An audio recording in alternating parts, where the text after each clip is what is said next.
I'm starting to wonder now that we're on this Eastern train, like what's going on over there? Like who's got the dirty money? They brought Emoni Bates in. They went 9-4 last year. They're looking at another big year. There's maybe no dirty money anymore. They just give them no. There's still dirty money, my man. There's still dirty money. What's going on in Yipsilanti? Huh? What is going on? I don't know. What's up, Ipsy? Give us a shout out. We want to know what the hell's going on in Ipsy. Yeah. Well, come on, man. Emoni Bates, come on the show. The pie in the sky. What up, no? Welcome to the 313. Yeah, baby. Monty Williams. There we go. Yeah. Oh, Monty. My pie flew down from the sky. At least you know Urban likes to party, you know? Yeah, dude. It'll probably be a good time, honestly. I hang out with Urban. I mean, he's sitting on cougars, dude. I mean, we'll both say we got health issues and run away from his family. I'll be like, Herbs, I think I got a heart attack coming on. I think we should go. Don't you think? Go to Miami. Like, oh yeah, my heart attack's coming on too. Then we leave his family and go to the bar and grab cougars' asses. Oh.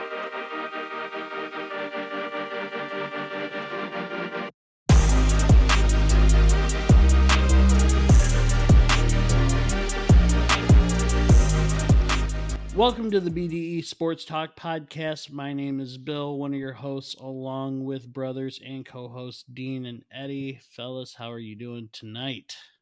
What up? How's it going? At this point, I gotta just keep going. You're keeping it down now, huh? Just playing it cool, that's all. Yeah. Oh, wow. Yeah, that felt smooth for sure. So smooth. Doing good, man. Doing good. Yeah. How are you? How's your guys? Good. How was your guys' weekend? Did you guys do anything? I played in a state, cornhole tournament championships that my club put on, and I was Is that a private Federation club? Cornhole. Oh yeah. I was awful. I was real bad. It is what it is. I won 1 out of 8 games that I played, and that's what athletes do. Yeah, you just come back, bounce back, get it another time. But it's all good, man. Had a great time. Nice. Next throw could be the one. Actually, played some pretty good golf this weekend. Nice. Oh yeah. Shot under 100. Yeah, par 3 course. Yeah. But it felt good. You only see 2 numbers on that card, On the front or back, dude? It was the first 5 holes. That was still enough. Under 100. Still under 100. Did it have a bunch of par 4s though?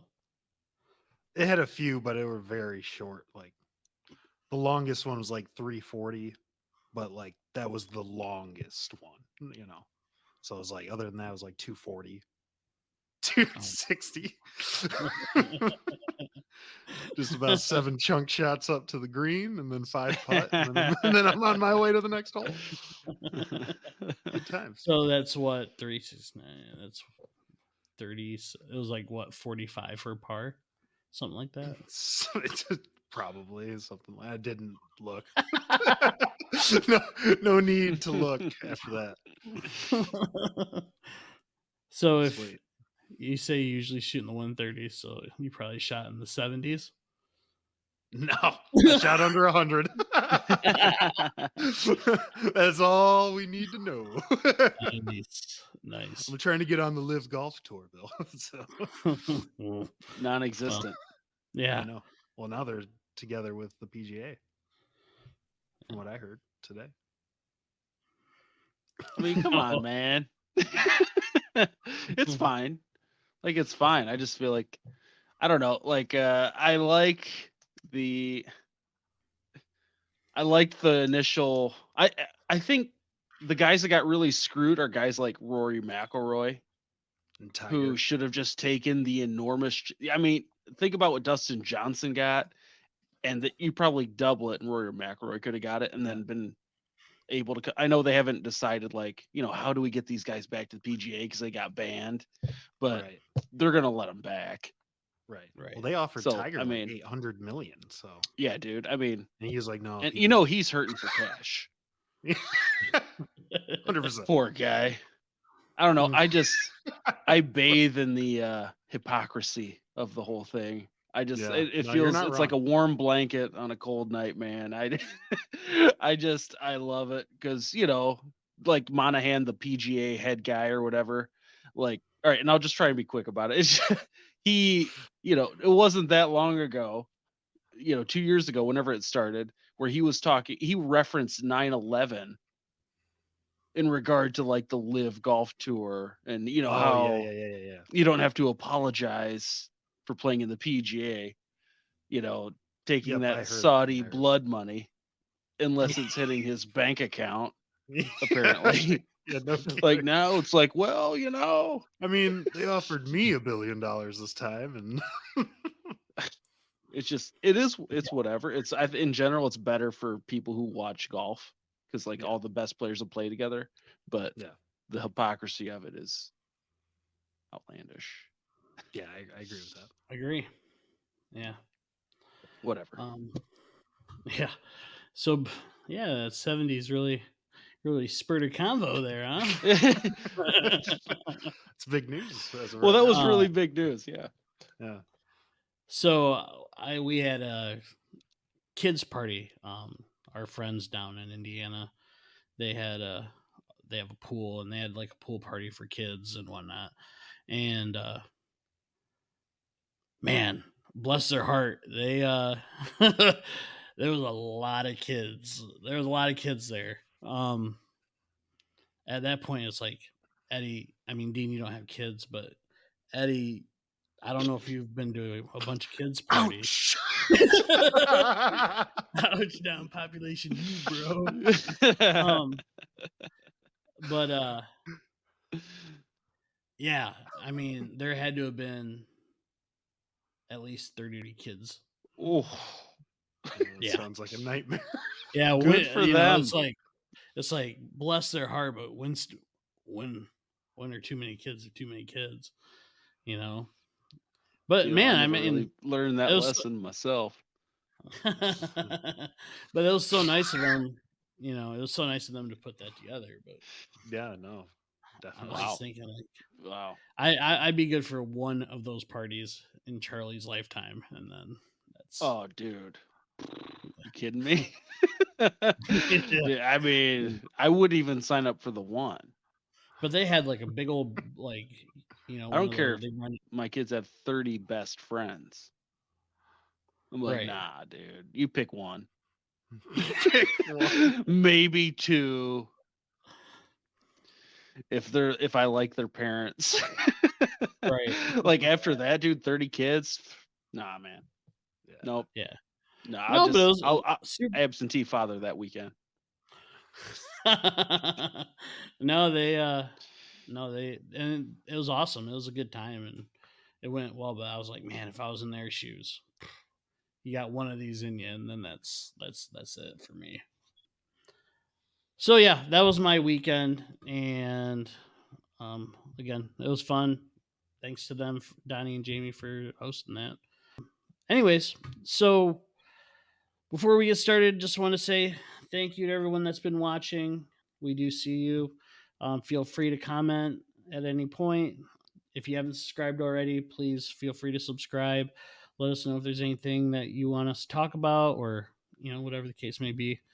So thank you for that. And before we get started, you guys got anything to add to that?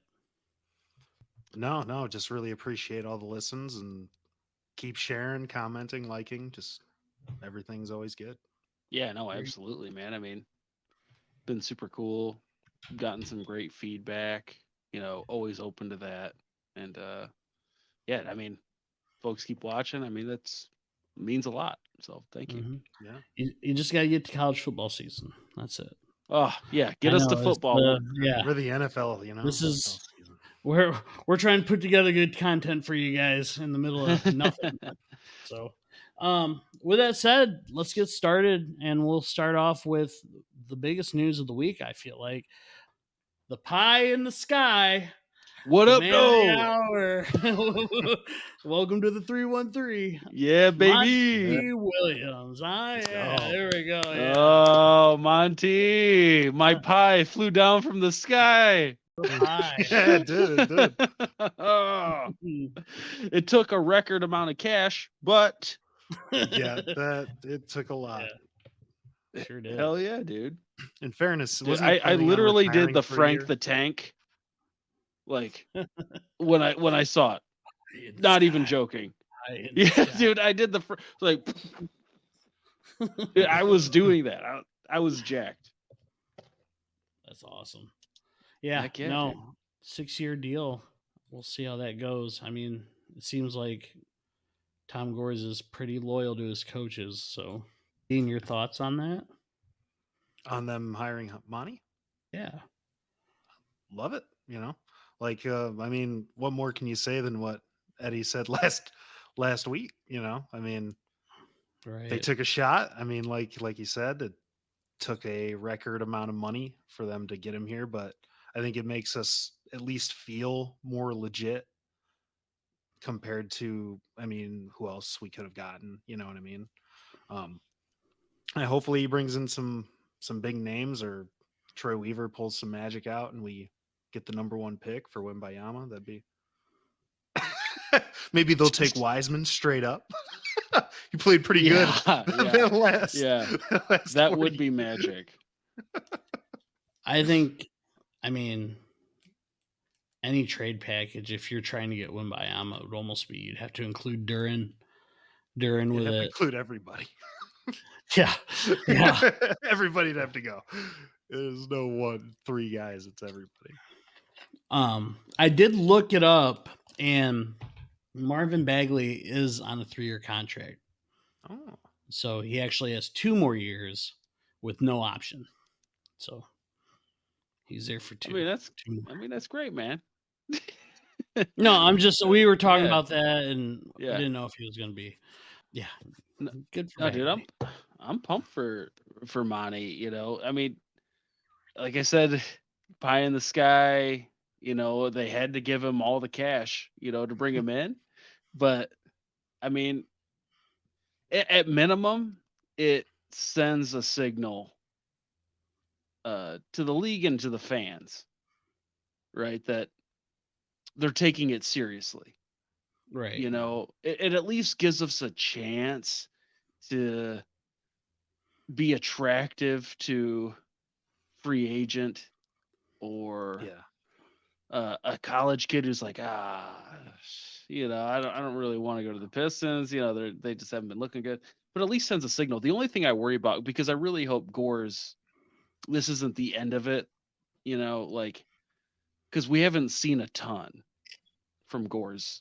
You know, and now he's in his 12th, 13th year as the owner, which has flown. That's really flown. But I just worry that that's it, because, you know, he's a CEO. So it's like, you know, a lot of those guys will pay a ton of cash to their next person and, you know, be like, oh, well, you should be able to handle it from there. You know, like, I hope he takes the time to invest. It worried me that they were doing the interviews in California. Like, I know that's where he's based. That's where his company's based, but you're hiring for, like, you know, a pretty big deal, at least for us. Pretty big deal. You can't walk him through the facility. That's probably why Monty Williams turned him down the week before. Yeah. That probably had something to do with it. I don't know. That can't even meet in Detroit. You flying me out to California to talk about the Pistons? You know, I don't know. I just hope that means that he's taking it serious moving forward. Not that he hasn't, I'm sure, whatever. But I don't know. That's why I was out. That's what made me the most excited, was it felt like we're invested. you know, that right. Gores is back in and really wants to see something happen. But I don't really want to compare the two, but this is kind of how I felt when Dwayne Casey came to Detroit too. So I'm going to keep my reservations, but sure. Well, Dwayne Casey still felt like a rebuild coach, though, whereas Monty feels more of like we're trying to win now, you know? But I yeah, don't know. I mean, given Dwayne Casey had just come off his coach of the year run with Toronto, right? And then Kind of I mean, very he came. similar I mean, this was situation. not a Yeah. This was not a great situation to step into. it's a very But similar. they haven't really improved. They haven't improved. So it's like, I mean, it's a little better Eventually. situation now. well, yeah, they have pieces. Well, now. Dwayne's first year, what we went to the playoffs, 8th Yeah, they seed. still I had mean, a that was Blake Griffin's last year. semi-fresh, Right. semi-fresh Blake. You know, As 500. fresh as Blake Griffin got. I mean, think we went 41-41 the first year he was there, and then the next year we went 20-46. You know, Right. and then Yeah. won 20 games again the year after that, Yeah. Right. and then an improvement to 23, Hey. and seen then back improvement. to 17 this year. So Yeah, but we were tanking for Wembayama. That's the only reason. We had 17. yeah. That worked out. Yeah. We're gonna get some guy at 5. So with that said, do you think it'll be easier for Monty to bring in a high profile free agent? Yeah. Yeah. Yeah, for sure. I mean, the only thing that sucks is it's a pretty weak, Right. you know, free agent class. Right. I don't know. Do you got guys you're thinking of, Dean? Guys that think, I mean, nobody of like real note. I mean, your top names that are available are guys that aren't gonna come to Detroit. You know what I mean? Guys also that could turn down player options like James Harden. Given I wouldn't want him on the team anyway, really. I don't think it would improve. I mean, it would improve the team, but I just think he'd just be taking all the shots where the young guys really need to be taking the shots right now, you know, even just to improve with what they can. For sure. And I mean, talking about Harden, I mean, he only averaged like 21 points a game last year. Right. It's And that's not if like he he's on declines his as way player, up. you know. Right. Yeah. Yeah. And then, you know, there's Westbrook's available, but you don't want that would be horrible for the locker room, I think. Veteran, but so it really comes down to like, I mean, if you want to do a round 2 with Jeremy Grant, he's out there. Karis LeVert, I mean, there's a guy that could score. But I don't know if you really even want those guys. At that point, you just sign low value veterans like a Boban and just ride it out. Because there's not a lot that's going to come to Detroit, even with Monty. Unless somebody's like, man, I really like Cade and Jade and, you know, and Duran. But they're still so young. I don't know if anybody of real note is going to take that leap to come play with them. You know what I mean? They'd have to go to them, which is what I think will happen with Cade at the end of his contract. Yeah, probably. I mean, yeah, I feel like a couple of those guys you mentioned. I mean, Harden would not be good, I think, for the team, just based on his position and the minutes he's taking away, the shots he's going to jack up. And he only averaged 21 points per game last year. It's not like a huge jump. Karis LeVert could be nice off the bench, but he would want to come. If he's coming to Detroit, he'll want to be a starter. He'll want to start. He just plays to, you know, solo ball since the last couple of years. He does a lot of not many other guys touch the ball when he gets the ball. And that's not what that's not what this team needs for sure. No. And when he's not that great of a shooter, that makes it a little worse. I got a couple guys that I'm super interested in. Kristaps Porzingis could be available. I mean, last year he went 23.2 points a game, over 8 rebounds a game. 1.5 blocks a game, which ended up being the 12th most in the league total, because he had 100. Which we need defense. I didn't know he was putting up numbers like that, honestly. How many Because games he kind did of fell play? off. Enough. So I know he gets hurt a lot. Enough to get. I mean, he had the 12th most total blocks in the league. That's fair. So I didn't look how many games he played, but he did enough to at least be in the top 12 for total amount of blocks. So he had to play enough games. Yeah. To get there. He's something to think about, but his contract is the one thing you got to worry about, Porzingis, because he's been making 23, 24 million a year, for some time. But he was at his height with the Knicks and kind of took a downturn after that. Right. I'll just bring up two other guys. One that has a Monty Williams connection, Kelly Oubre Jr. Monty's first year in Phoenix was Oubre's last year in Phoenix, which I don't know if they had issues personally, so I don't know if that was a reason why he left. Right. But that was also he had career highs the year with Monty, up in with 18.5 points a game, 6.5 rebounds, until this year where he ended up averaging 20 points a game. So you think James Harden, when you can get Kelly Oubre Jr. for half a point less a game, and he does more defense. rebounds, does more defense for probably an incredible amount less money, and a guy who's got a relationship with Monty. Yeah, that could be nice. And the one guy I didn't want to bring him up. I really didn't, but it's hard not to because he could be helpful. Is Draymond. Come back to Michigan. Obviously, there's that stuff there. But as long as he's not jacking up shots, he would be super helpful for the team, right? Just boards, defense, leadership. If he doesn't falcon punch another kid on the team, that would be super good too. You might have to. Right? Yeah, dude. I mean, Poole had it coming. We saw it. And he's the only guy of real name note, you know what I mean?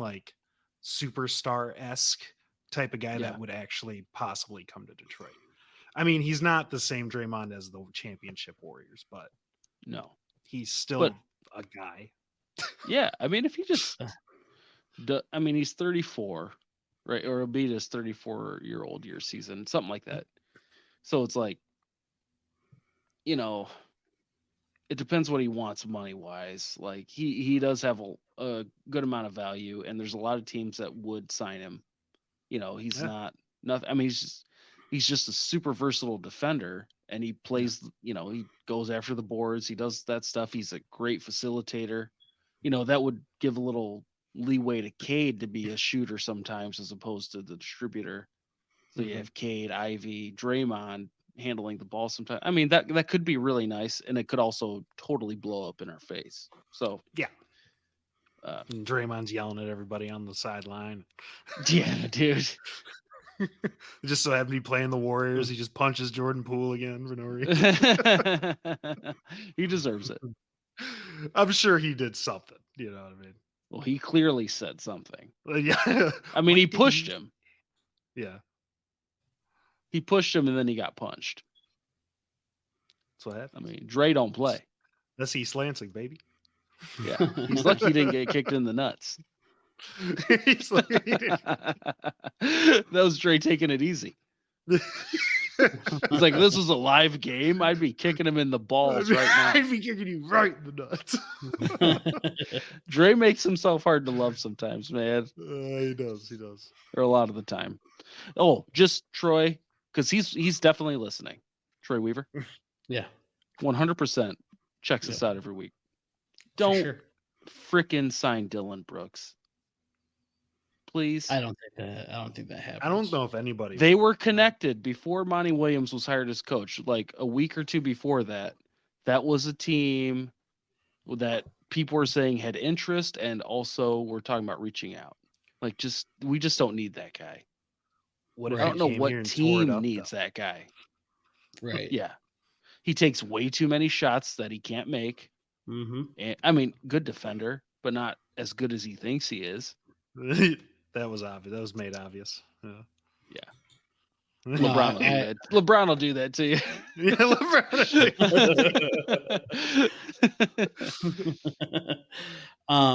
I don't think they would for Draymond. I think he has a player option. Yeah, I think so it's a player option. He's not leaving. No, he's going to take up that money. Well, that and I mean, and you're gonna hate me for this, but you might as well just keep Isaiah Stewart at that point. Oh, dude, no. Yeah. Dude, Isaiah Stewart is like, is it chilly in here? What? They're both. I need some stew. At this point in Draymond's career, he's the same person as Isaiah Stewart. Well, I don't know. That's a bit. That's quite the. That's quite the beef stew. You wait till this year, and you're gonna be like, you know what? Okay, all right. If beef stew starts taking it up court and dishing it out. Yeah, dude, freaking beef stew. You're taking that ball up court. I'm sure that beef stew is probably a better shooter. Yeah, probably. That's not even a guarantee, dude. That'd be a contest. Everything else, Draymond is better. I mean, maybe, everything else, Draymond is better overall at. Maybe 5 seasons ago. Well, 5 seasons ago for sure, 100%. No. This is Draymond's old. Beef stew and Draymond at the same age at this point in time. Draymond is light years ahead. Oh, for sure. No, that's Beef stew could try to be Draymond. That would be good, but he's gonna have to work on his handles and his passing, and his defense and his rebounding, and his stealing ability. I just wanted to get a rise out. His speed. I know. His agility. His endurance. I know how you Spartan dogs like to stick together. Hey, dude, I love Dre. He's pissed me off a lot over the years because he's done a lot of stupid stuff. I mean, there's no question about that. But I mean, he plays freaking hard every time he's out there. Plays awesome defense every time he's out there. And by the way, I know Draymond's better than Isaiah Stewart. I know you do. Trying to get me going, man. I kind of did. I wanted to see if there'd be a part 2 to old beef stew. I don't hate beef stew. That's clickbait, baby. We need the views right now, man. I got to stir the pot somewhere. The beef just shouldn't be a starter. That's all. That's fair. If he's a starter on your team, you're probably not very good. That's all I'm saying. Or you have a team with 3 superstars on it, right? Well, yeah. And he's just if you're the Heat when you had LeBron, Wade, and Bosh, sure, he could start on that team. You know? But he'd sit behind Haslam. Yeah. He wouldn't start on the team. He'd still be sitting. No, I think they should go, if they're going to sign a free agent, it'd be weird, but you could go Jeremy Grant. You could it probably won't happen, and I almost feel like you're spending too much money on him in a way, but you could make an offer to Cam Johnson. You know, I think Brooklyn matches anything that they offer anyway. So, yeah, they traded KD for him. So, I think I had read they have like $30 million in cap space. You're gonna have to pay somebody at some point. Just save it. just save it. Who are we tanking for this year? Huh? Who is it? What Frenchman's coming number out? 7 pick this year? I mean, no, I mean, I mean, you need a forward, you know. And you think my boy Jarris Horace will? I mean, it'd be nice to have somebody there that could Jarris Horace, where he wouldn't have to get that starter minutes right away, and develop them a little bit because he's a talented kid and he's a little raw, but he could be pretty solid, man. Yeah, I thought you were going to bring up, because you said both you guys said Jeremy Grant with the Pistons connection, was Chris Middleton potentially coming back. Yeah, I thought about that too. Yeah. But I don't know, dude. Now he's had a big injury. It's like, But he's also got a player option as well. So he's going back to Milwaukee. There's no question. is there? Why? I mean, he ain't gonna get more. It depends. Money I don't know what somewhere he's getting paid else. there. I don't know what he's getting paid. Right. If he's available, if he's not on max, he could probably get somebody stupid to give him a max contract. Yeah. Yeah. Like I don't know. He's getting I paid was gonna say the 35. Bobcats. He's getting paid. I was thinking 35 Charlotte million. also. Oh, so he's right up there. 35. Yeah. Yeah, I thought he was making. I mean, not scrub money for sure. So, yeah. He's just like 2 million over the last Scrub 4 money. years. Dang. Yeah, scrub money.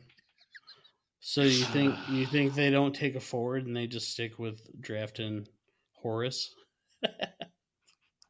Yeah. Jairus Horace. Well, I mean, Jairus I Horace. think he can play 3. He could play a 3 or a 4. The only guy that's not a forward, like we said before, would be Scoot Henderson. But he won't get to them anyway. No. Well, yeah.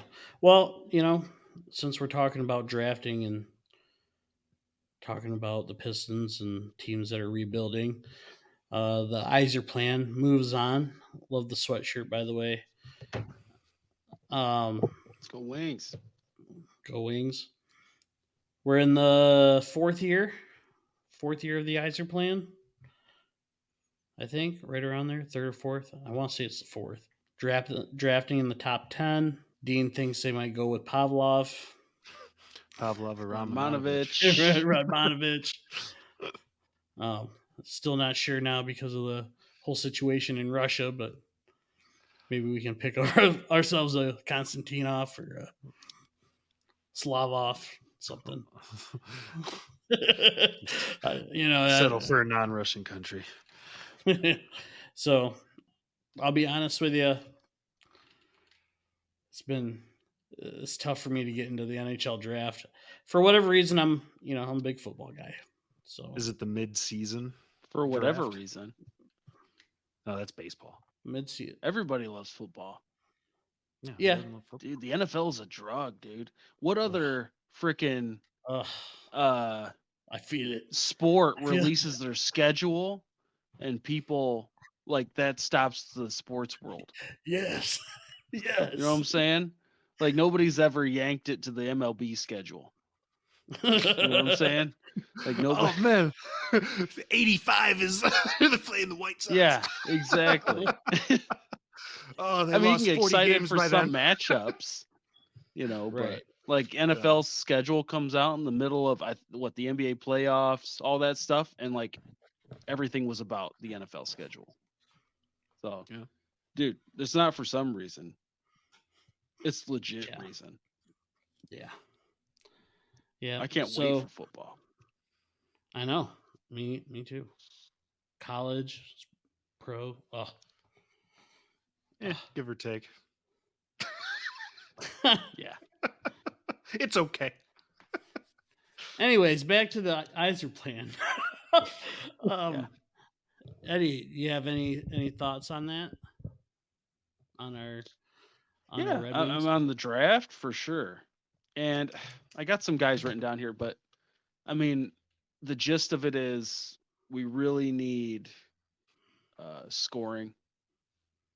We need scoring bad. So the top guys I have at number 9, and because we have number 17 in the first round. I like Dvorsky at number 9. Or actually, I kind of like Hanzik, who's a winger, WHL. He's big, really good on offense.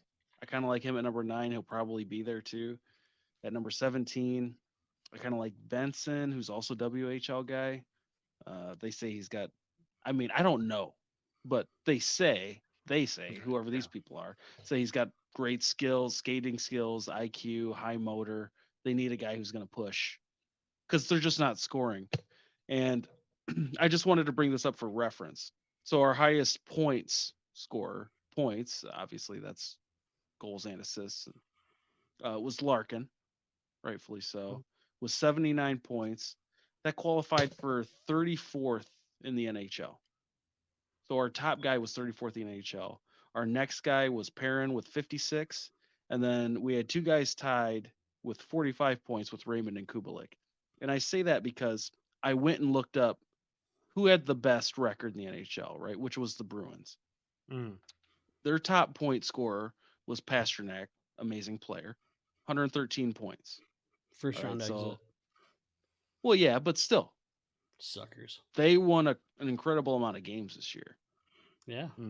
I mean, great team. Spent their load. Hey, dude, we're having the Panthers made the final. So I don't know if the seeds are that big of a deal. Yeah. But I'm saying they were the best team through 80 games. Yeah. All right. He scored 113 points. The next 7 players on their roster scored 50 or higher. We had Larkin at 79 and Perrin with 56. Those are only guys above 50. We had 2 guys. Their top 8 guys were all above 50 points. And most of the time, other than some of the guys, your assists are higher than your goals. Most of the time. Pasternak actually was the reverse of that, but most of the time you have that. You go to Edmonton, frickin' McDavid, and Draisaitl. I mean, they both have a huge amount of points, like they were higher, McDavid was the number 1 guy, but that's what I'm saying. Like, we just don't have scoring, and we've invested some picks in defense with, Mo Seider's up there now. He's doing a good job. Edvinson was our 2021 pick. He was a defender. It's good to see Raymond getting up there because he was our first round pick. I mean, we've had top 10 picks the last 4 years. So these guys should be coming around. We got Casper supposed to be coming up at some point. He was our guy last year. But I don't know. That's why I went with the guys I went with. All that was because most of the people, myself included, don't really know these guys that I'm talking about, like the draft prospects. I really have not watched Dvorsky play in Sweden. Like, I just haven't seen it. I catch every Tuesday. I'm sure he's solid. I just haven't seen it happen. But if they're saying he's going to score some points, dude, he's going to get a pass to Larkin in the crease. Hey, I'm down for that. Yeah. I love him as a fan of the Swedish Hockey League. I truly think that they should take him. So you must love Willander, defenseman out of Sweden. Also, he's not a Swede. He is. I don't know. He's another guy they might take at 9. I didn't see him all that much this year. It wasn't. Willander. Just fell out of it a little bit. Yeah. So. Yeah, I agree with your Janzik pick though at 9 though. That Hanzik, yeah, you like that? Yeah, Hanzik. Yeah, big. We need the offense. I picture him at like a Johan Franzen or like a Thomas Holmstrom type of guy that sits in front of the net and just lets the puck just peg him. Now we're talking. Just getting rocked with the puck and just getting now goals, we're talking, baby. Man. I miss those. I mean, how bad have we missed? I mean, Holmstrom specifically. He was huge. That, dude. He's just fighting down there all the time. We just don't have. It's awesome. I don't know. I didn't watch enough games to say, but the ones I've watched, I didn't see it anymore. Like, it's like we're just hoping almost like they would have some pretty solid fundamentals passing it to each other, which was such a thing for the Red Wings teams in the 90s. Was just crisp, great passing. And, so you'd think that's part of his Yzer plan. Right. And so, I mean, you hope. But, I mean, that was the one thing that stuck out to me. I don't, like we said, we don't know the guys super well in the draft. Not many Americans do, let's be honest. And there's an obvious issue with scoring. Right. And so. Clearly, yeah. Right. That's why I didn't bring up Willander until you brought up how much you love the Swedish Hockey League. Oh. I appreciate it. He's the one Oh. defender I had listed. Really? Yeah. He could be Yeah, our Lidstrom. Could be. Ooh, could be. Could be. If he's going to be that, yeah, let's go with him. As Red Wings fans, we should love the Swedish hockey players, you know? Yeah. Yeah. Hell Well, yeah. Bring 'em all. speaking of teams who can score, the Detroit Lions. Hey. Yep. And I'm sure We you hope. guys saw today, Dan Campbell was on the podium and he said that he feels that Goff is a better quarterback now than when he played with the Rams.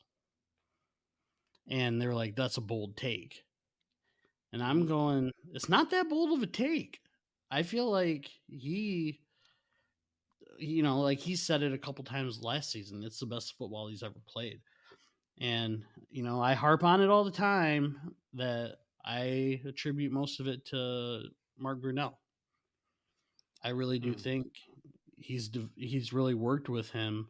He looks like a better quarterback. I mean, from the time he started that first game in Detroit to now, I think learning a new system and everything, it's tough. And he looked better that second half of the I'm not saying season. he looks like Joe Montana or Tom Brady, but he definitely looks better than he did when he first came to Detroit. Yeah. By far. I think this season's going to tell a lot because, he had a monster 2018 year with the Rams and then, kind of fell off. And I don't know if that's a mental thing or just the issues within whatever was going on within the Rams team. But this is going to tell a lot, and we'll see, because he wasn't that great year one. He wasn't that great during our 1-6. He actually, he played pretty good. Our defense was letting us down quite a bit there, but we also got spanked a couple times. He made some bad decisions, and it is a very bold take for Campbell right now, considering I just saw a clip of Goff throwing a pick to Anzalone at practice. So, and I guess he's throwing those daily. Anzalone is a not to Anzalone specifically. Every day Anzalone's just like, man, like, whew, that's 10. Hey, dude, that's 10 this week, man. If Anzalone's taking those PEDs and getting himself ready for the season, I'm all for it. It's like get us through a couple games, get banned by the league for a few, and then let our other guys get in there. He's like the guy from the program, right? He's just juicing up, taking his face. Yeah. That'd be great. I don't know. So you don't think he looks better? Goff as of right now. Take away the OTA picks, and you just go based off him in pads. From the start of the Lions to now? Yeah. Well, yeah. For sure. I didn't think he could throw a ball further than 25 yards his first year here. I know. I thought he threw and it he's like hardly proved that in the second year, to be honest. Right. There were, he did, but if our bread and butter is not doing that, then that's fine. But there's a reason they drafted JMO too. And Goff can do it. I don't know where the misconnect is on some of that stuff. Maybe we just haven't had a guy that is that kind of guy that he's connected with, on a chemistry level. So I don't know, dude. I got faith in him. I'm just worried about buying into him too. I still have that reservation because we've seen him go bad Goff in Detroit and in LA. Right. So I do think in LA, I think the whole thing with Sean McVay, and I think that had a lot to do with why Goff talked about piping his lady. Is that what he literally said that? He said that. He saw a picture of McVay's ladies, and it was in a group text with the other Rams players, and it said, "I'd pipe Sean's." And that's what he got all mad about. I think that started got all it. mad about. I think that started it. And then he's like, "Oh, he sucks." I think he still throw 30 touchdowns that year and over 4,000 yards though. In the year that everybody's like, "Man, he's not that good." with the Rams. You know Did who he else still- people hate on who did almost exactly what you just said? Scott Mitchell. Scott Mitchell. Yeah, but He threw for over 4,000 yards and 30 touchdowns one year, and people shit on him still. Goff did it 3 years in a row with the Rams. Hey man, I wasn't a believer when he was out there. I only became a not- believer when he came to Detroit. I don't Agreed. think Agreed. I don't think that he's better like now, but I do think that in a general sense in the NFL, quarterbacks normally come into their prime somewhere in their late 20s, early 30s. I mean, he's right there. I mean, I could definitely see him pulling something off and being solid. I mean, I think that's all we can really hope for out of him. I'm not expecting him to be superstar Goff, but I do think he can be solid for us, and I think we can win games with him for sure. I mean, I think he's our 100%. best shot to win. I'm with you right there, now. and I think that's a good point. That the quarterbacks come into their prime right around that time. He's 27, 28. Yeah, something like that. I mean, something like that. He could still have the best football of his life ahead of him. It's very possible. He's got the talent. I mean, you don't go Or number worse. one for freaking nothing, dude. It's true. I mean, Yeah. I don't know. I mean, I hope for it, obviously.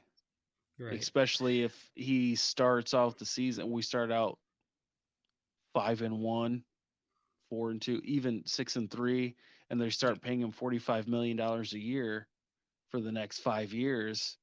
You hope that he's hitting his prime right now, because otherwise we're flipping screwed, man. Yeah.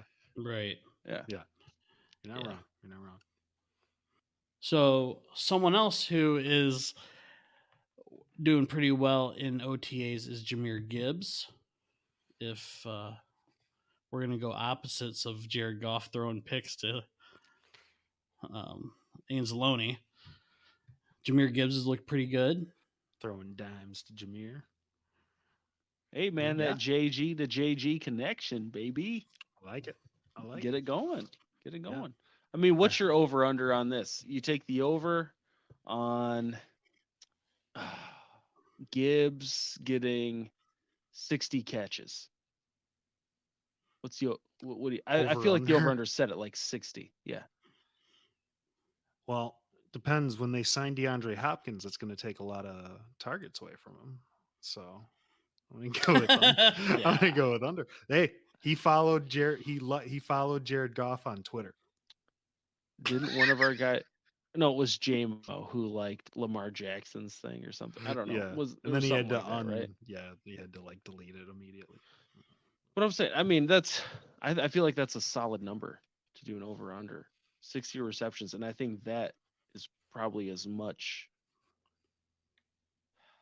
not as much, but it contributes to the value that they're expecting out of him, because I even saw it was just a random tweet. I don't even know if it was by anybody legitimate, but they're like, don't be surprised when Jahmyr Gibbs has 90 plus catches this year. That might be in that offense. That's why I'm like, 90's a ton. Yeah. But 60, that's a lot also. He's especially gonna get for running back. He's going to get a lot of looks too, because they've been running him out of the slot during practice and stuff, which is what I expected them to do with him. He's going to be more than just that running back. They need him and Montgomery out there at the same time and just run. Still kind of like what they should have done with Joik and Reggie back in the day, where they never had them both out there on the field at the same time.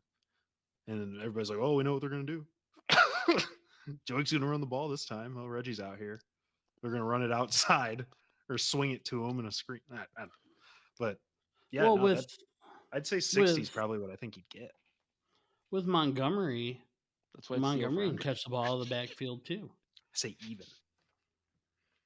Yeah. You know what I'm saying? I mean, he can catch the ball in the backfield too. So then you got to take that into account. And they're going to be splitting reps together. And 60 is a lot. It is a lot. Especially when you have that many weapons on offense. You know what I mean? Like, it's not just Amon-Ra and Jahmyr Gibbs. You got Khalif Raymond, Josh Reynolds. Big name. And Jamo comes back, and if Laporta plays well, I mean, there's more. There's just 60. I- That'd be sweet. I'd love it. I'd love 60 catches from him. Yeah. But that's just way too much.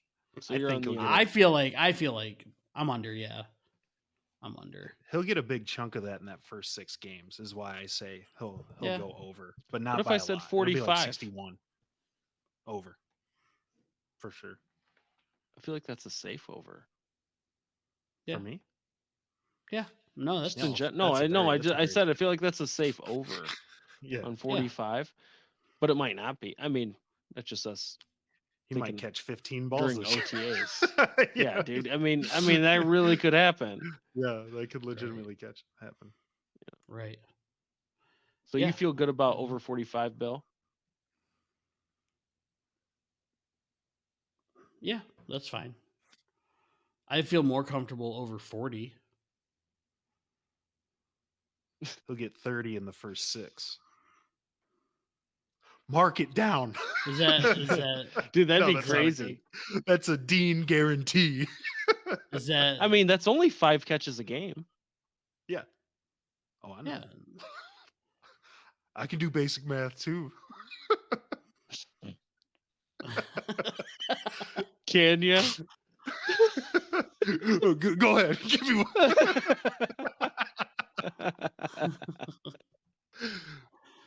Yeah, no, I'd love to see it. There's a lot of weapons on the field. That's all I'm saying.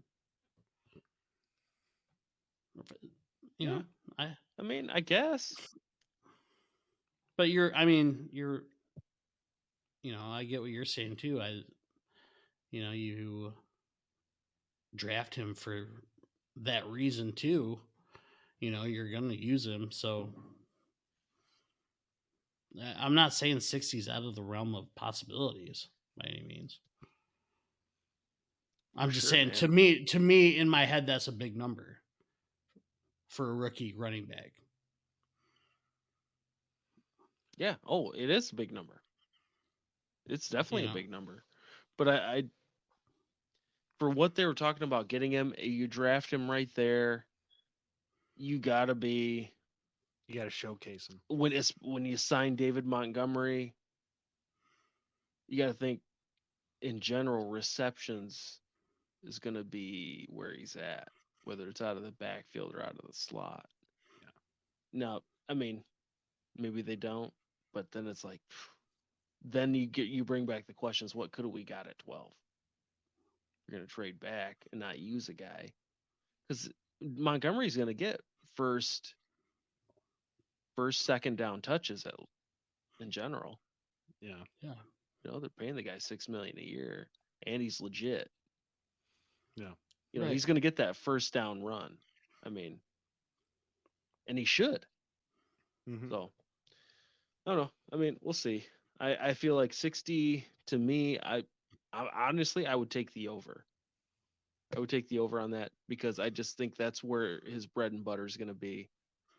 I think that's where he's going to find his niche on the team, at least for a while. But it wouldn't surprise me if he didn't. Right. We just have to see how the season goes, how the offense is flowing. They might have to make adjustments, because Ben Johnson ran a hell of an offensive scheme last year, but defensive coordinators are pretty darn smart in the NFL too. So, you're going to have to start mixing it up a little bit, and hopefully that works out too. That's what I worry about JG, or the other JG, Jared Goff, which is, I think, what hurt him after that big year in 18. Yeah. Once they were in on him, because that was the whole thing McVay was saying then was, well, I don't think he said it, but that's what people were saying. Right. Was like, Andy lost. Jared Goff needed to hear the play and know where to throw it before he did it. Right. Now, this puts things in perspective. DeAndre Swift had 62 receptions last year. Boom. So, and he was hurt half the time. So. He played 14 games, didn't he? That was an exaggeration, but yeah. He played 13. It was. Yeah. And Jamal had 26. So, yeah. I said, dude, I felt like 60 was pretty safe. Not safe, but Seemed like a solid I number just to start at. I just like when I think about because Amon-Ra this year he had 106. Yeah. Okay. I thought he had And over this 100. year DeAndre had 48. Okay. Missed 4 games. He played 14. Oh, I thought you guys said 13. That was the year before. That was 2021. That's crazy. So Amon-Ra had 106 receptions. The second highest was DeAndre at 48. Yeah, Sounds right. And then That's all you got. And then Khalif Raymond had 47. So, no, yeah, I mean, looking at quietly had that, a super good year for us. I mean, for him, yeah, for us, yeah, you can't expect much more out of Khalif Raymond than that. No, Mm-mm. definitely outplayed what everybody thought he would play like. No doubt. Good returner, decent receiver, quick, fast. Mm-hmm. Just a little side question: do you think when Amon-Ra's contract's up, he'll stay? Do you think the Lions are the betting favorite to be the team he stays with? It'll depend on how the last year it just went, Yeah. But I think if they pay him, he does. If they pay him his value, he will. Yeah. Yeah. I think so. I would think he'll so. stay. I put him right at the top, dude. Truly, of the most important player in the franchise. Is that because he liked your comment? It's part of it, yeah. It's true. He did like it. Yeah, he did. He did, dude. That was Oh awesome. man, I was so excited. I was so pumped. I was like, that's really him. I thought it was a fake account at first. Right. But it was legitimately him. That was But no, I just think he is. I don't know. I mean, we could do a list on that sometime. Yeah. No, I think I agree. I agree. And I mean, if he stays, if he was forever a Lion, you could start putting him up with the greats, really. Oh, for sure. For sure. Yeah. With likes of Herman Moore. He's just got that. He's got that Lions, Detroit feel, that chip on your shoulder. Yeah. I gotta bust ass every day. Mm-hmm. Yeah. And him at the draft hating on the Bears, that section of Bears fans, that was so good. Yeah. I'm like, I don't know if I could like a guy much more.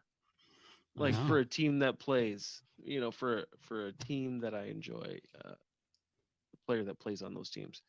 It's like he's kind of like the banner, for these guys. But yeah. anyway. Would you put him in your top 5 right now? For what? In your lifetime? Top 5 Lion in your lifetime? No, not yet. The equation. There's too many guys. There's too many guys. There's too many guys to put him in top 5 right now. In our lifetime? He's not even past Scott Mitchell yet. Oh. Hey, dude, I just brought up his 30 and 4G season. You did. You ain't wrong. Yeah, you did. If you had a top 5 all time, what would your top 5 be? Are we talking just who I think are the best players, or who are my favorite players? Top 5. That's a good question, because let's go with favorite.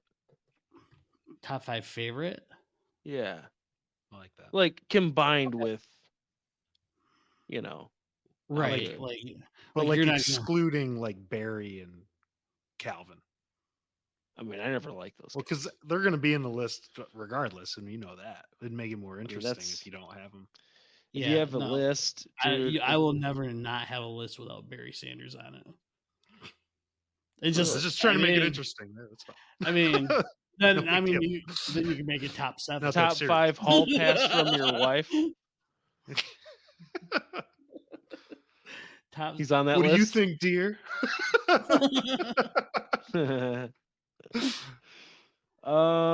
Okay. So, I mean, 1 and 2 are easy. Yep. Barry and Calvin. Yeah, I mean, we can do top 7, right? I mean, I you know, Exclude- we could if you go. exclude Barry and Calvin. You know, yeah. I mean, Barry's 1. How could it not be? It's freaking Barry, dude. yeah. You know, Calvin, Megatron. That I mean, what more needs to be said? The guy, Right. Yeah. the guy was everything. So after that, my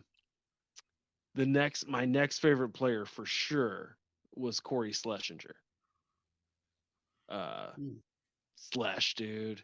Yeah. I mean, just a beast Let's start in at every 4. game. Yeah. You Well, just- how about you? take my list? Why don't you do your number 3 and then your number 4? So I don't hop ahead of that. No, that's fine. You can keep going. I Okay. was just saying my number 3 was Slush as well. You're such a Love me copycat. some Corey. I loved me some Corey Slush. How do you not? I mean, how do you not? Yeah. You know, the Dude was face a- masks, He's a bad all of dude, that. man. Yeah. Yeah. It was awesome. He got to block for Barry, which Yeah. puts him up there. But even when Barry was gone, he was still wrecking dudes. He If it was wasn't still- for Mike Allstott, he would have been the fullback of that generation. Yeah. For sure. Yeah. Yeah. You know. And then you got Moose too, but I think he was a little earlier. I put Moose into like a different category, like earlier That's fair. generation. Anyway, 4. You know, Jason Hansen. No. Is that who your 4th was? Yeah, actually, I'd switch it. 3 can be Jason Hansen because I love Jason Hansen. Yeah, hell yeah, dude. I mean, how do you not love number 4? Hang that jersey, man. He carried us. When we sucked, I mean, he didn't carry us because we still lost, but he at Yeah. least put points on the board. That's- Reliable, That was great dude. Yeah. My number 5, a guy I super loved growing up, Robert Porsche. I love me some Robert Porsche. I think he stood out, you know, big defensive guy. Yeah. You know, Yeah. he was a hear Lions guy. He was a quintessential Lions guy at the time. Yeah. So He's a bad dude. that's my top Dean, 5. Dean, what's your top? Who do you 2? like, Dean? So Barry and Calvin. And then to switch it up, I'm gonna go Jason Hansen at 3, even though 4 was perfect for him because he was the number 4. But then Slash, and then my number 5 is Dre Bly. Love that guy. I loved it when he had the club on his I remember when he Of played course. those games when he had that club on his hand, he still was getting interceptions and stuff. Oh man. Those memories stick to me pretty hard with him. But Great choice. Robert Porsche is a great one. Honorable mention, Big Baby Sean Rogers. Love that Oh guy, too. man, big baby. Big Baby. Yeah. Love that guy. But yeah, Dre Yeah. Bly. Mine was Barry Calvin. Barry, my childhood hero. I could just have a list of him by himself. I love Calvin, you know, but man, Barry to me, it was like, I've said it before. If I ever meet Barry Sanders, I may cry. I may shed a tear. He was the whole reason why I wanted to be number 20, and then some other kid got number 20, so I had to be 21. But Dude, unless you were first in line, you couldn't get number 20. right, I mean, right. it just wasn't happening. I wanted 20 and I was going to play on the line. You know, dude. So then I went to 56 because of LT. But anyway, Yeah. Barry Calvin. No. Yeah, Barry Calvin. Jason Hansen was my third. Robert Porcher, my fourth. And then my fifth was Herman Moore.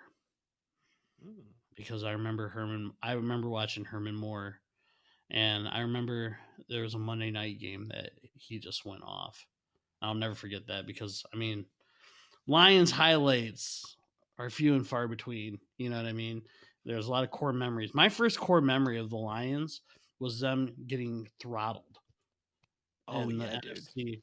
Oh, I think it was the NFC Championship against Washington. We That's were my sitting first in- core memory. we were sitting on the floor in front of the TV in Mount Pleasant, I believe.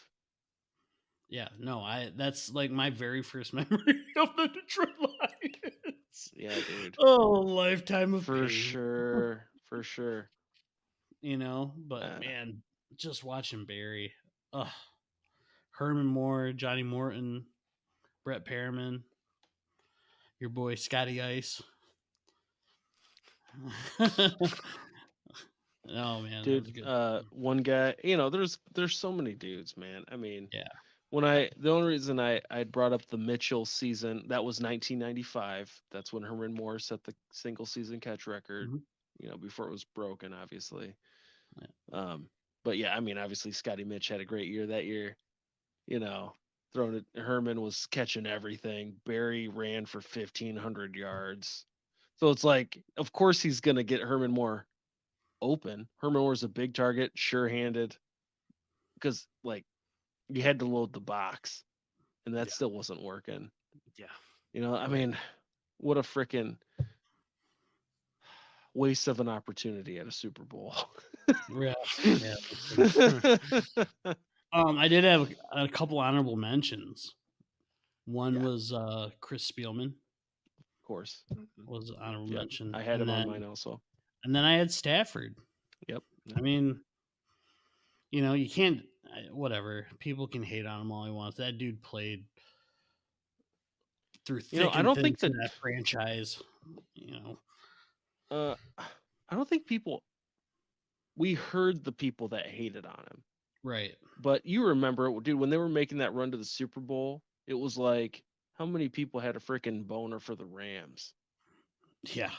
You couldn't turn left or right without seeing people like, oh, you know, the Los Angeles line or whatever, like something stupid. Yeah. And you're like, I'm happy for Matt Stafford, but no. Yeah. You're like, right. I don't feel like we're winning the Super Bowl. Yeah. Because our quarterback left. Well, I mean, he got traded, but, you know, I mean, he wanted to go. Yeah. I have a friend. Understandably, for sure. I have a friend that he got into the Los Angeles Lions hype. He was cheering for the Rams. And he's still your friend?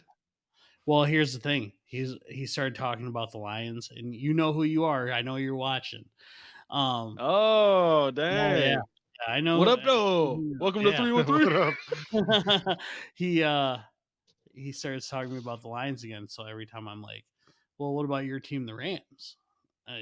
You know, is Stafford going to play this year? What about your boys?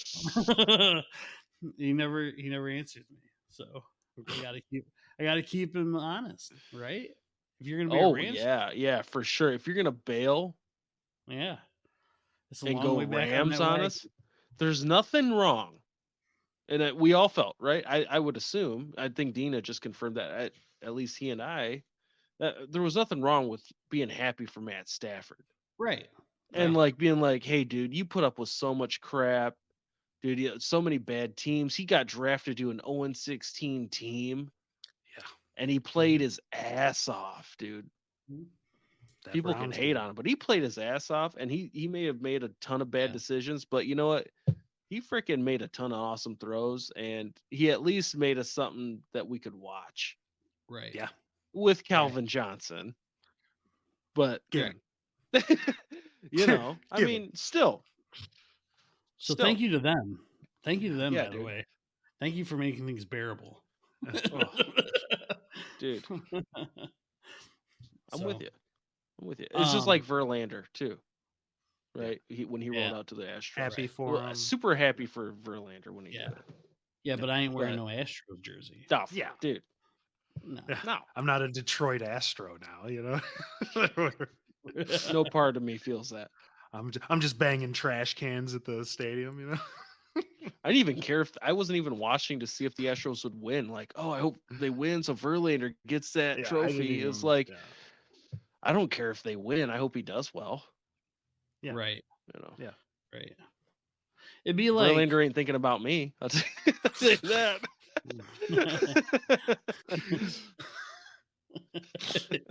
That's so true.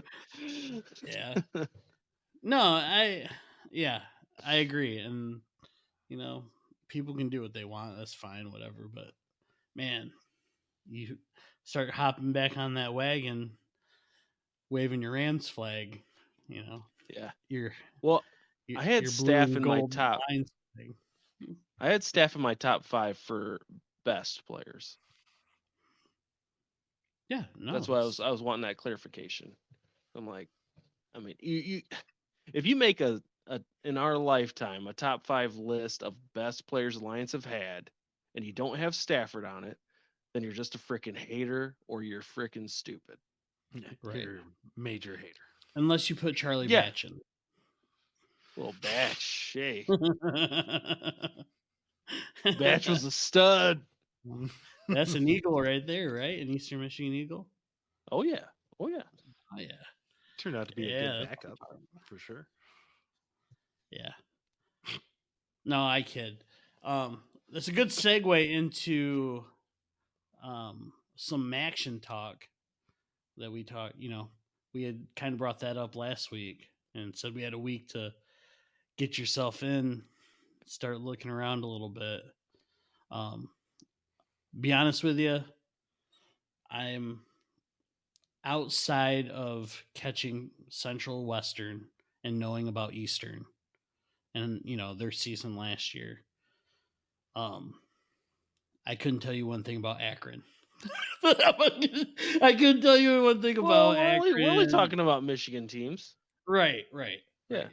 So when we talk about predictions, take it with a grain of salt because I'm not sure how many yards per game Ball State's quarterback had and how many guys are returning on defense, things like that. What was the recruiting classes like? Well, we'll need someone who does Max Sports to come on here and talk with us, and maybe we'll be close. Maybe we're close on our predictions, right? Maybe. Yeah. Maybe. Yeah. Maybe. So, how do you guys want to do this? Because I have predictions for all three: Central, Eastern, Western. Sorry to our Division II brothers, Ferris State and Grand Valley. I haven't really paid a lot of attention to them. National champs. Hey, you know what? If State. there are people watching that would say, "Hey, could you do a Grand Valley and Ferris prediction?" I know, yeah, like you said, champs down there. I mean, we could do something. Yeah, but I doubt they're checking it out right now. Yeah, even go to a game in Allendale. Yeah, dude. Yeah. How's Albion College doing? Let's go through their conference and yeah records. Exactly. That is all Michigan, pretty much.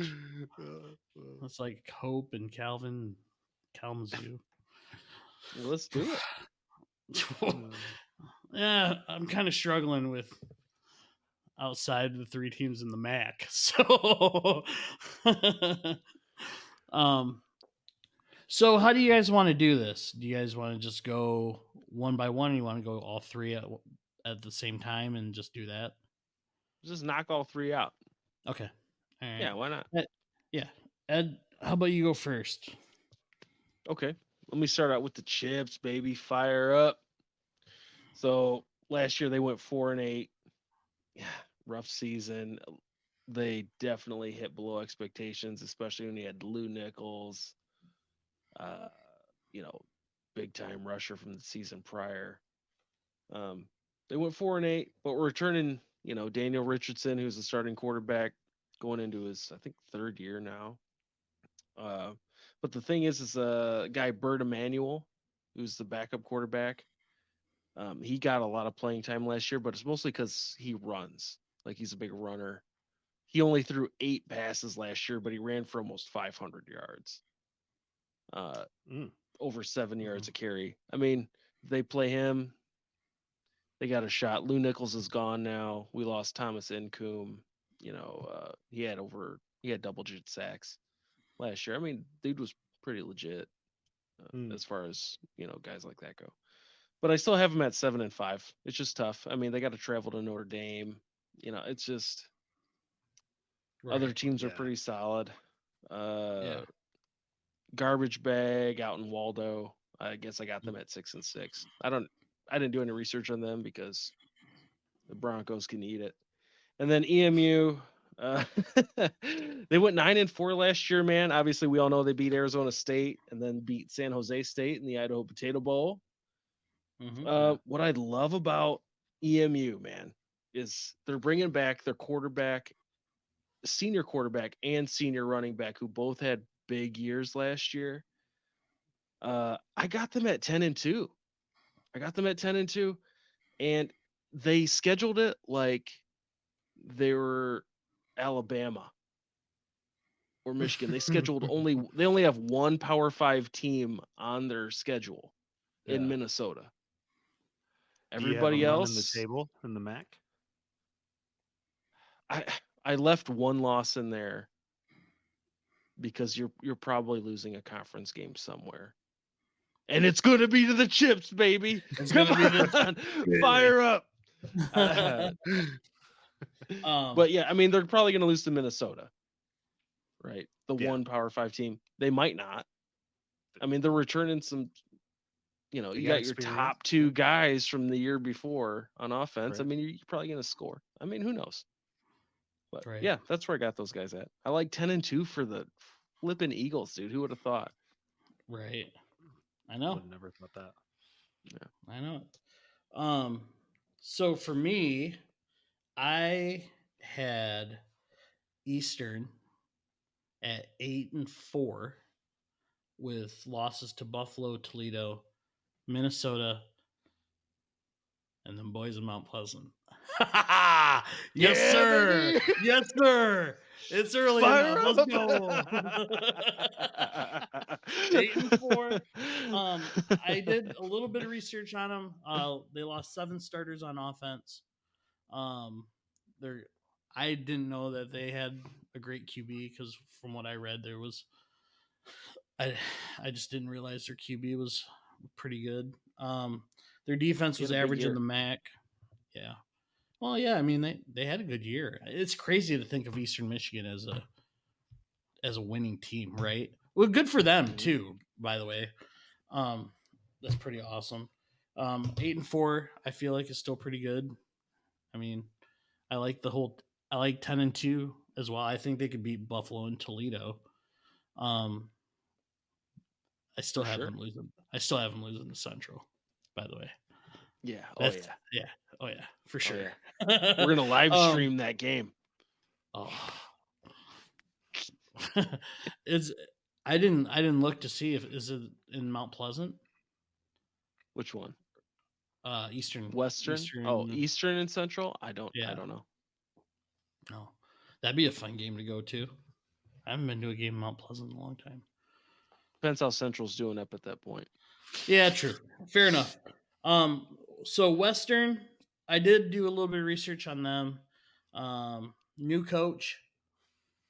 Their last in team offense last year. Their D was second in the conference, but they've lost 9 starters on that defense to graduation or the transfer portal. Their quarterback, it said he's a redshirt freshman, but from what I read, he had played quite a bit. So I don't know if that took away his red shirt or not. Supposedly he's pretty decent. The running back that they have, that they said was going to start, had 46 carries for 100 yards. last year. So they weren't good last year. They did beat Central. Ugh. Yeah. 12-9. I have ugly game. Yeah. I have them at 5-7. Losses to Syracuse, Iowa, Mississippi State, Eastern, Toledo, Northern Illinois, and Central. Fire up, baby! Michigan. The cannon goes to Mount Pleasant. Central. Yes, sir. Central defense was pretty good last year. They actually had I read today that they have the number 1 recruiting class in the MAC.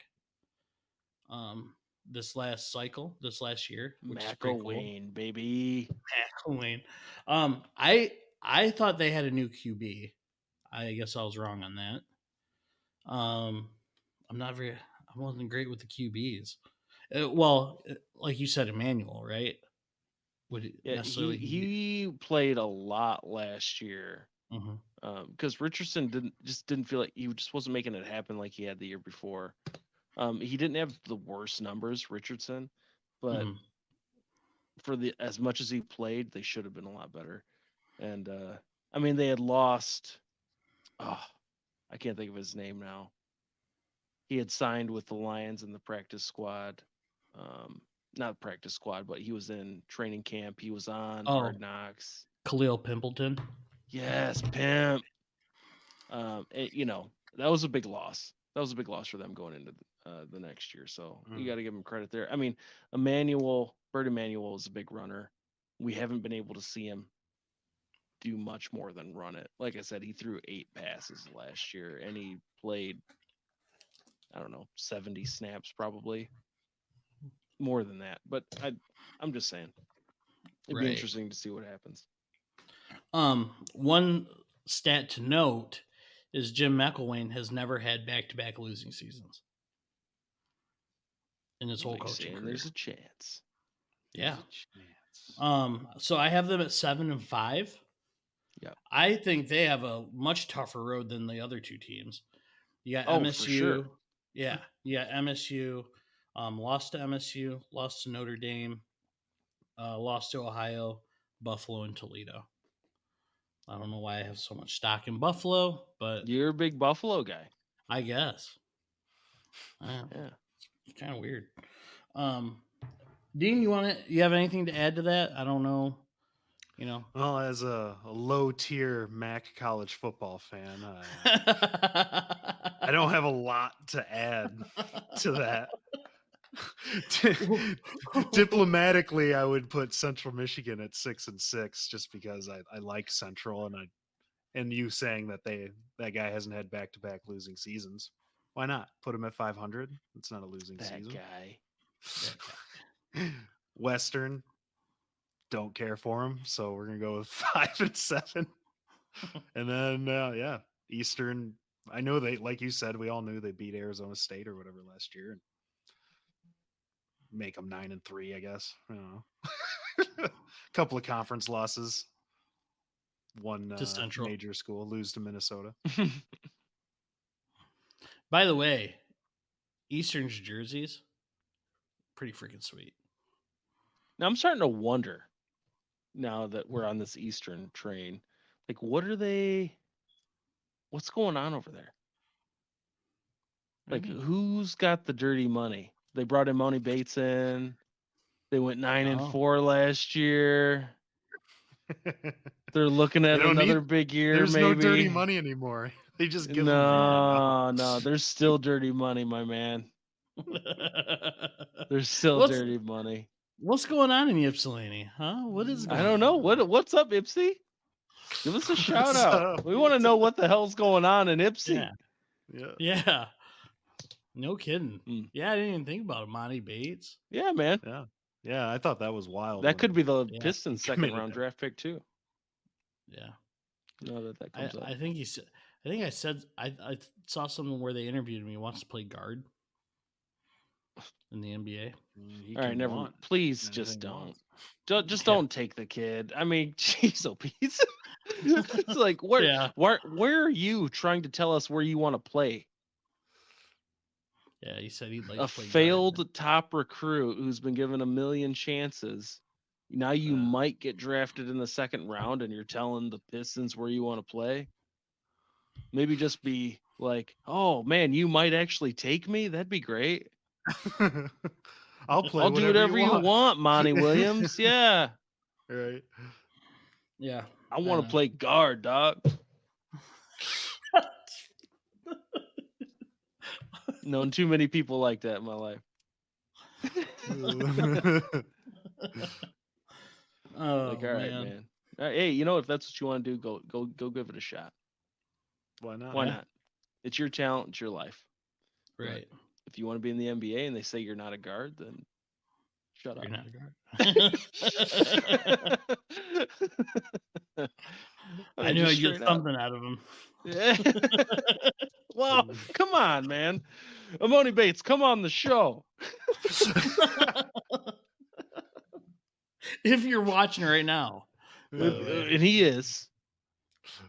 I know he is. All right. Well, that leads us into our final segment of today's episode, which would be a this or that. We're back to that. Woo-hoo-hoo. Yeah. I kind of like spraying these on you guys because I like the natural reaction of the Batista stomach tattoo. It's funny you bring that up. I went to the tattoo parlor. But I didn't put it on my belly button. Yeah. Let me turn around real quick. You didn't seem to be staring at your belly. Now. Yeah. All right. So, first up,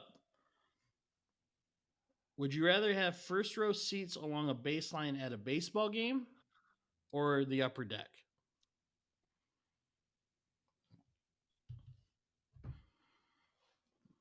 You mean like I know what you're going for here. Yeah. It depends, I guess. Is it right behind home plate? No, I said along the baseline. All along the baseline? Yeah, either one. Doesn't matter. The only thing I worry about the baseline is getting piped with a foul ball. Yeah. That's the only thing. Not anymore. Everybody's got the nets up now. Oh, they all the way down the line now? Yeah. Oh. But there's still a net right in front of you. Your first row. It's like right in front of you. Is it non-see-through? No, it's see-through, but I mean, upper deck, you don't have that problem. We got the blackout curtains.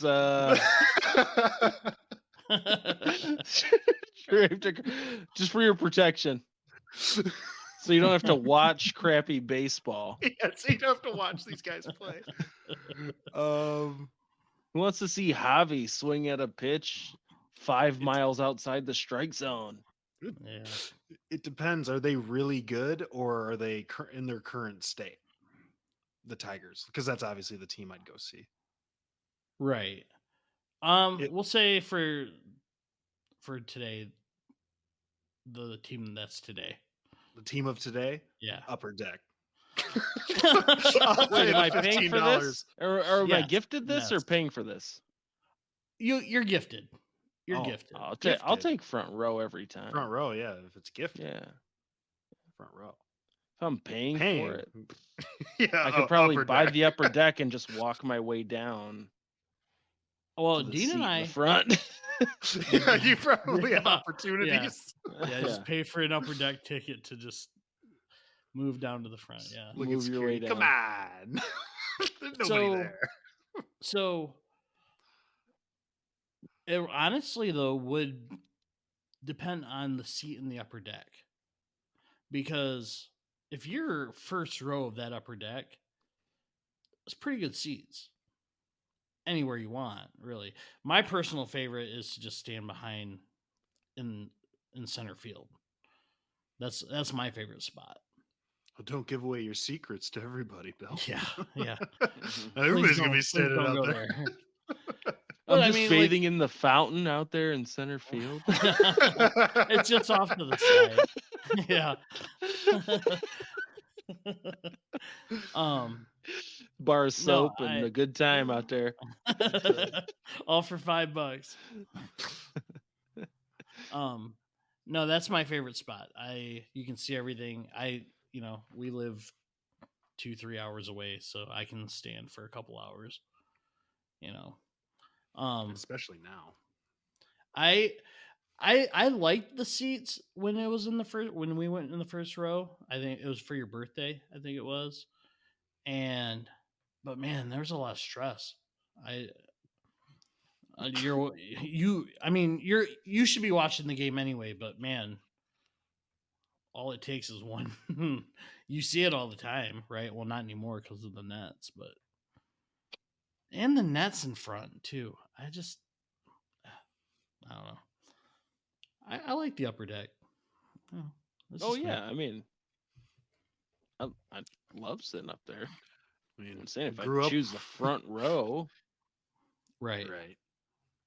Man, I'm probably grew up watching games from the upper deck. Yeah, dude. I've seen more games from the upper deck than the front row. So, for sure. Okay, so that was a high school game. So upper deck. I was watching the Battle Cats from the upper deck. Watching the Battle Cats from the upper deck. All right, next up, ringside seats at WrestleMania or nosebleed Super Bowl seats for the Lions? Oh, come on. That's easy. Nosebleed Super Bowl seats. Nosebleeds. I mean, no question about it. Yeah. I get what you're saying. Those ringside WrestleMania tickets would be awesome, but that's literally 9 hours of wrestling. That's fair too. But I mean, at that point, you're better off. I get it. I get that side of it.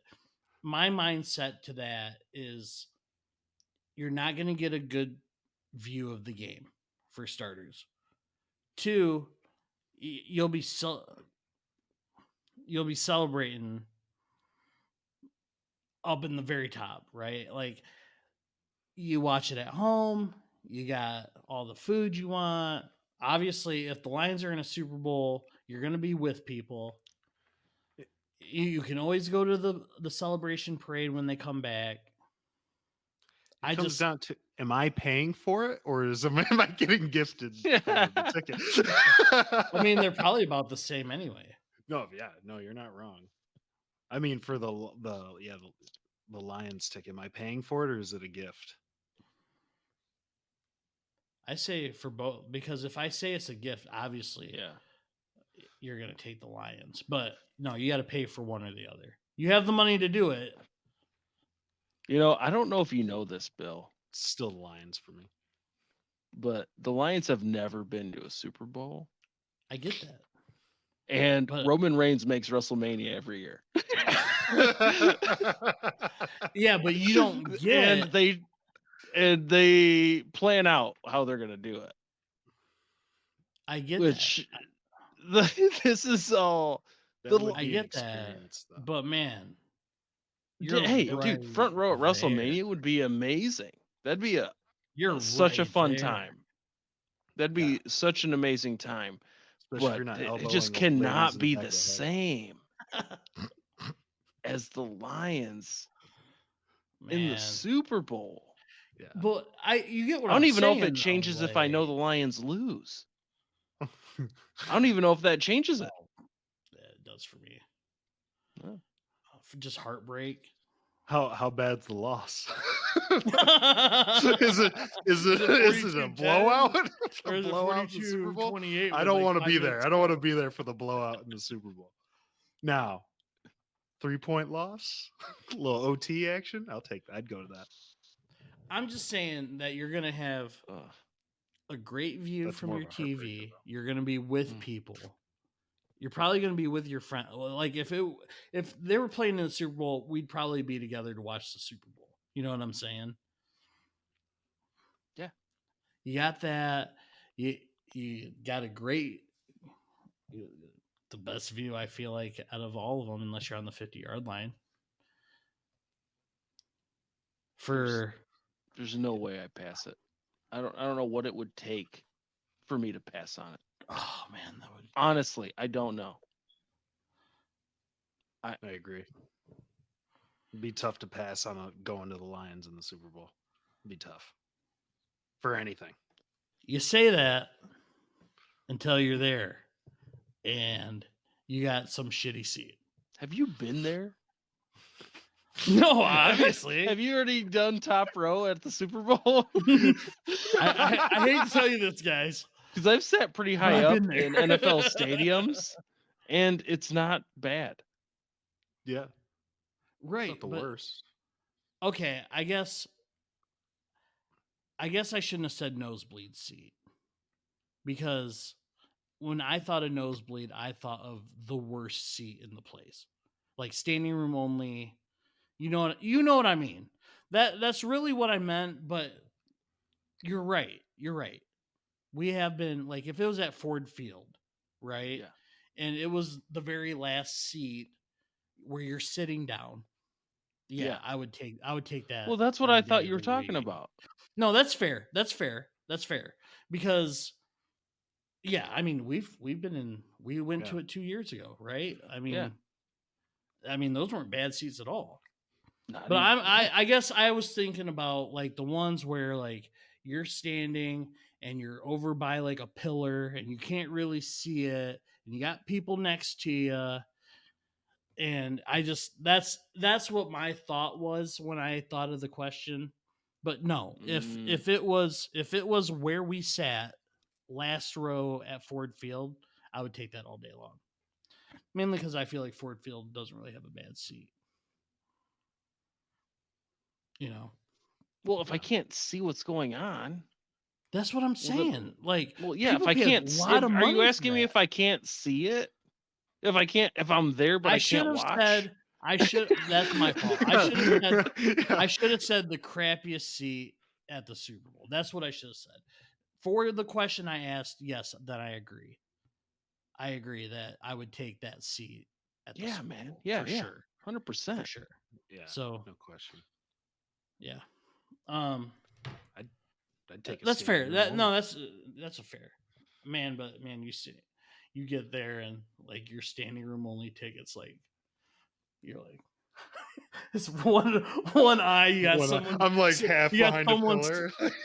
you got someone's sleeveless, sweaty armpit right next to you, just in case. The Oh, lines no. They got it teed up, ready to go. Yeah. Like, you better hope they don't score here. I've been drinking beer all day. Okay. Third one. You have to get one. A Mike Tyson face tattoo or butt implants that are way too big. Ass implants, sorry.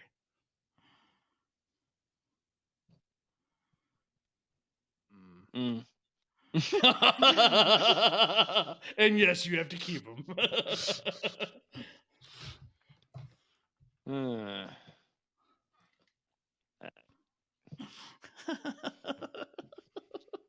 Just give me the ass. At least I'll be cozy, I guess. It'll be nice and cushiony. Never had one before, so it'll be a nice change of pace. Yeah, Eddie, no I don't kidding. know. I don't know if you're, like, trying not to make fun of the Mike Tyson tattoo in hopes that he never watches this and is like, "Oh, this guy."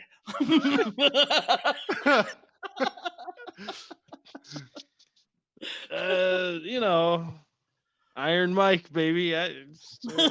Next thing you know, you're sparring Iron Mike for charity. And he just messes I- up. I just feel like, the only way you end up with a freaking Mike Tyson face tattoo, man, is you've done a lot of heroin or something. There's just, I'll take the butt, man. I don't know. Like, why would I do that to my face? My beautiful face. I As agree. you walk around, you're just shaking. Got all that junk. Yeah, I got all that. I mean, I don't know, man. It's the face tat though. Like I I gotta do a get lot a of job, squats. bro. I gotta go to work, man. Yeah. And then your face, yeah. Walking into a meeting, you just got a fresh butt implant. Dude. Everybody's just like, like, Well, let's just not make this you weird. just gotta stay, yeah. You just gotta I stay got some work pointed done. forward. You gotta everybody you face forward.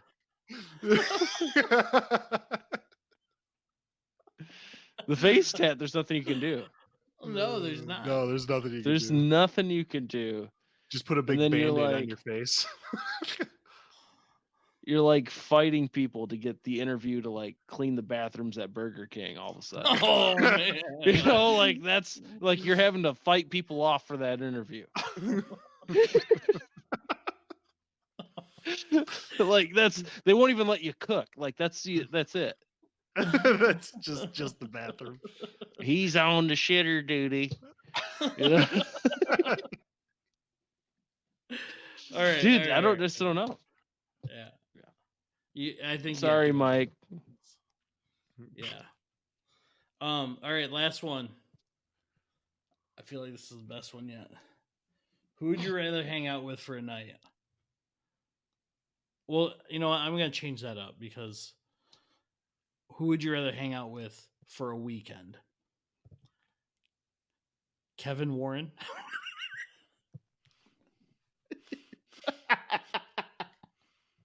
Oh, Kevin here it Warren. comes. I was gonna. Or You about to say beef stew? no, I wasn't. I Oh. wasn't. I should have. But I mean, I'd rather hang out with beef stew. Let's face it.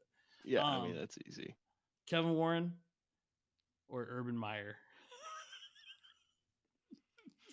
At least you know Urban likes to party, you know? Yeah, dude. Yeah, dude. It'll probably be a good time, honestly. I hang out with Urban. I mean, he's sitting on cougars, dude. I mean, we'll both say we got health issues and run away from his family. I'll be like, Herbs, I think I got a heart attack coming on.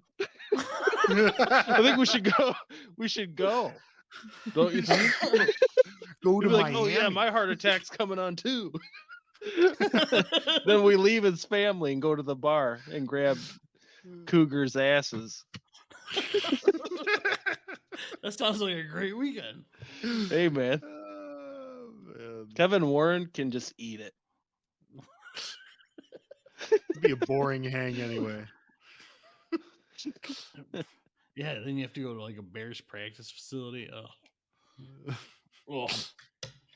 No, Yeah, I'd be thanks. doing the Devin Bush out there on the logo, just scraping like you did on the Spartan logo, just getting my cleats in.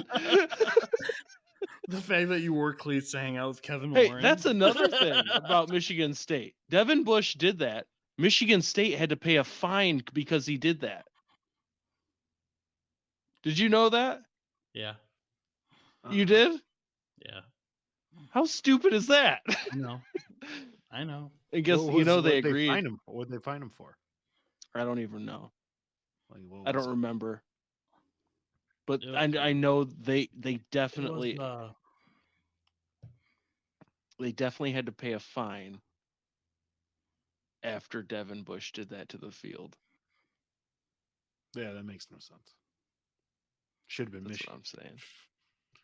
And then Well, Michigan State gets in I trouble. don't even know if for a beating up fine guy was in the, necessary. in the Yeah. tunnel. I just don't know where a fine was necessary. it was. I didn't want to quote on it unless I saw it, but it was because when they were walking across. I mean, they're every game Linked in- pregame walk yeah, through the I know. field I know.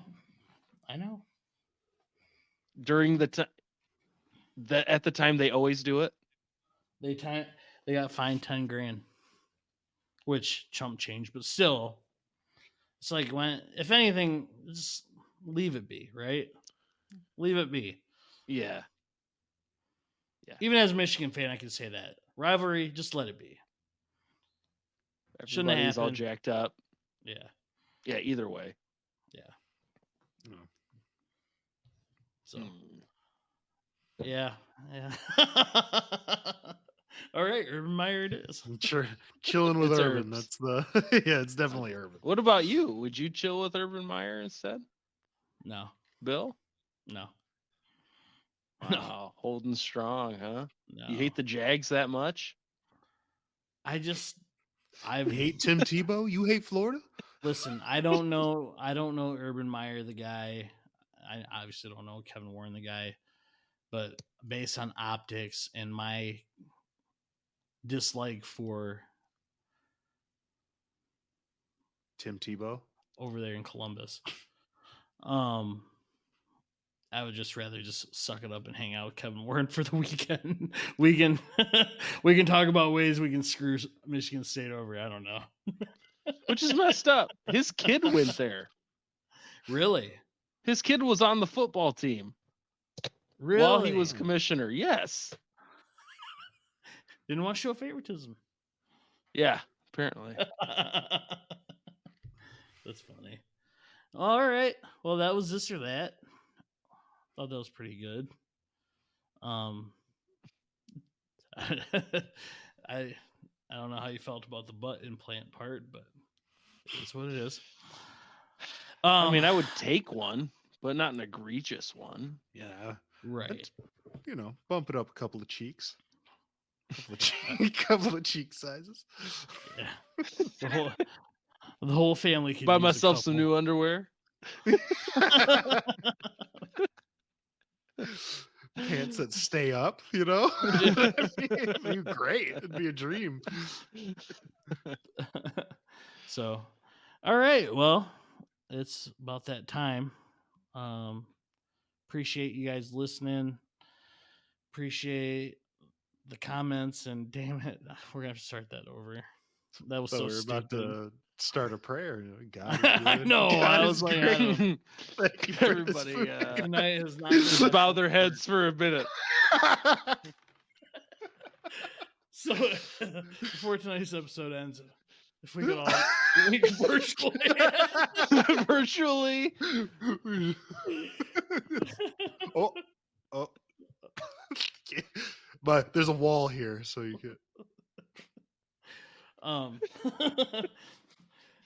No, but seriously, thank you all for watching. We really do appreciate it. Feel free to like this video, subscribe. We have our other two episodes up on YouTube and Spotify, and comment down below. Like I said earlier, would love to hear from you guys. You guys have anything to add before we get out of here? No, just thank you all for listening, and keep it up. Share that video, like it, Just subscribe. shout out to a couple of folks that have given us some feedback, just on some ideas. We'll try and work them in, keep listening. One guy, I hadn't told the other guys yet, was hoping for like a buy sell type of situation. We'd maybe call it something else, but because there's a lot of buy sells out there, but work that in there. And another listener who actually commented on our first video reached out, said it would be kind of cool to see a 4 to 6 round draft of top Detroit sports athletes of all time. Maybe we can do that next week. Kind of like a serpentine type of thing, like when one gets picked and then it can't get picked again. Yeah. Create, And we create just your take our. best. I like that. I That'd like be that. fun. Sounds good. We should do that next week. Yeah, why So, not? Stay tuned next week. Snake draft. All right, guys. Thank you all. Thank you for watching, and we'll see you next week. Have a good one. Yep. See ya.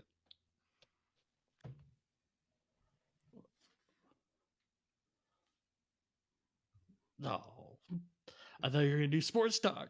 Oh no. Sports television. Oh.